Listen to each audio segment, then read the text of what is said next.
Remember to hit that subscribe button.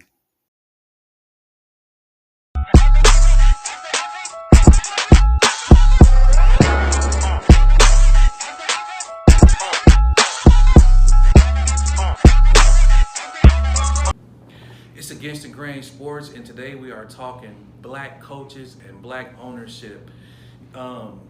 Just in honor of Black History Month, it's February, Black History Month. We want to honor the black coaches that we do have in the NFL, and we want to kind of throw that question out there of why we don't have more and why don't we have any black ownership in the NFL. Jody, please let's get right into this. Tell us what's going on. It's not just the NFL. We're talking about NFL and NBA. Black ownership, if you look at all the four major sports, we're looking at NBA, NFL, National Baseball, and we're talking about hockey. You have one owner, well, it's two, because you want to add Magic Johnson. You have Magic Johnson, he's part owner with the LA Dodgers. You have Michael Jordan, who was owner of the Charlotte Hornets. But why is it a lack of ownership? That's the question that we're going to try to answer this month. I think when you have majority of the players African American, why is it that we don't have more ownership? And it always the age-old question is when you hear a athlete, a black athlete, and you say they say their salary, all of a sudden everybody, oh my God, he's making too much money. But nobody gets mad when the owner, who makes way more money than that, nobody get mad at the owners At all.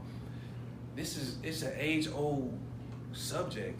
This is a subject that we've dealt with since the beginning of sports. Right. And I think it's time that we need to start trying to get this door open. I mean, there's no lack of African Americans who can facilitate this thing. Right. As far as putting up the money to own a team.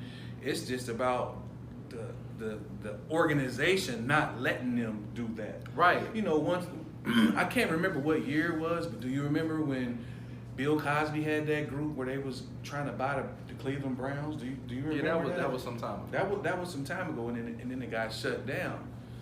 And not only just Bill Cosby, Robert Johnson. Right. He had a chance to buy the Charlotte Bob. He actually owned the Charlotte Bobcats, Right, and then he sold them. Right. But he did that move because he was trying to buy an airline, Right. which fell through after he did everything he was doing. So now we gotta get to where we can figure out how more African Americans can buy into the league or just create our own league. Yeah, and that's really key. If you look at now we're looking at coaches. You look at the Super Bowl. You had both organizations, Kansas City Chiefs and the Tampa Bay Buccaneers. Tampa Bay had two black coordinators, which was Todd Bowles on the defense side, and they had Brian Leftwich on the offense side. If you look at the Kansas City Chiefs, they had Eric Bieniemy as the offensive coordinator, and none of those three African Americans had the opportunity for head coaching job, and there were 7 vacancies.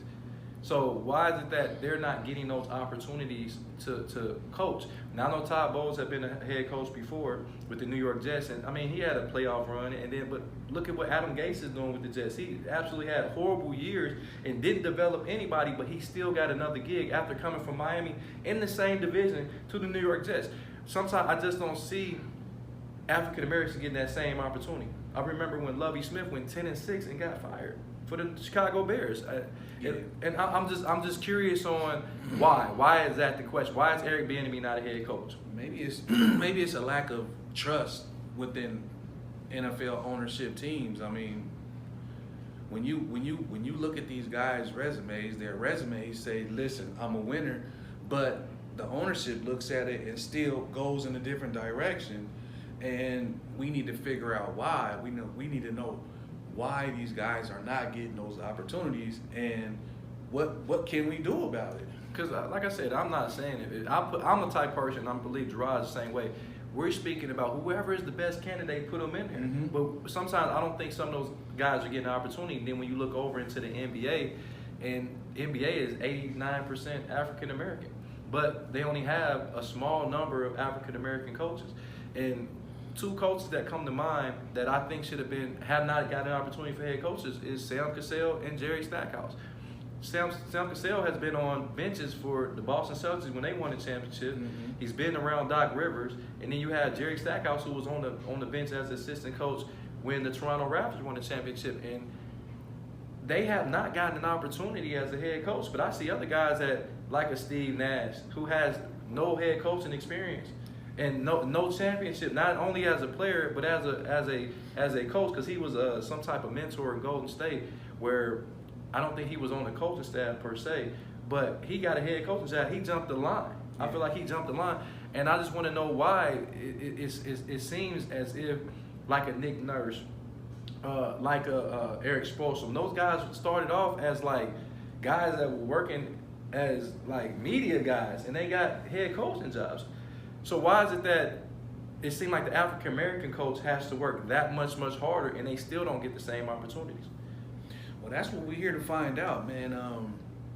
I think after this season, it should be a couple jobs coming open. Like, I'm looking at the Portland job. I'm looking at Terry Stotts. I'm looking at him to be out of Portland, because if Portland doesn't do anything this year, it's time to make a change. It's time to give somebody else a try. And then also with The Wizards. definitely the Washington Wizards. I mean, Yeah. Scott Brooks is Scott Brooks. He's been Scott Brooks since the Orlando Magic days. And you know, it's crazy that the Wizards have had a ton of talent. I mean, you had John Wall, you had Bradley Beal. Now, you didn't have them last year, but before that, they had them. I mean, if you got two superstars, max contract stars, you should at least be able to make the playoffs. Man, they're like 5-14 right now. And they have two max players And on their team. they do. They have two very dominant guards, and they still not winning. So obviously something's not working in the coaching strategy. Well, like I said, I want you to leave your comments, tell you how you feel about it. Like I said, it's not a black or white thing. I'm just looking at it as an opportunity for more black ownership and more black coaches and more black GMs. Just give them an opportunity. If they can't get the job done, then get rid of them. But at least start giving more opportunity. That's all we're asking. I'm looking at it more of a psychological thing. If you have a team that's dominated by African Americans, and you hire a white coach to come in and coach these guys, and I'm not saying that these coaches haven't been around African Americans or they don't, know the culture or anything like that, but obviously something's not clicking because these teams aren't doing what they're supposed to do. So why not give a guy who can relate to these players a little bit more opportunity to at least see where they're going? It's kind of like these teams who are bad teams, and when you watch the games, they got just a certain amount. They got certain players that they got out there all the time, and you hear a lot of people saying, "Well, this guy's not getting an opportunity because he needs to get better on defense." But I'm looking at the game like, shit, he can't be no worse on defense than this guy that's on the court, because he's getting blown by every chance every chance the guy get, he's getting blown by. But you talking about this guy on the bench needs to learn more defense? Like, man, give these people a chance. They can't be no worse than the guys that are already getting blown by. And the same with coaching, like Stackhouse and Sam Cassell. Let's give these guys a chance, man. They've been around championship caliber players their whole careers. Not to mention, they actually was great players in Sam They Cassell. were. Sam Cassell has 2 championships as a player. He does.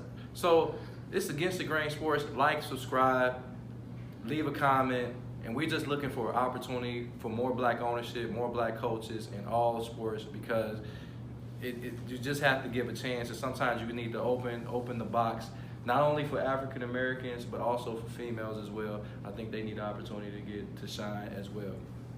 And it's Against the Grain Sports. It's your host, Jody Coleman. Gerard McCain, Sports Our Way.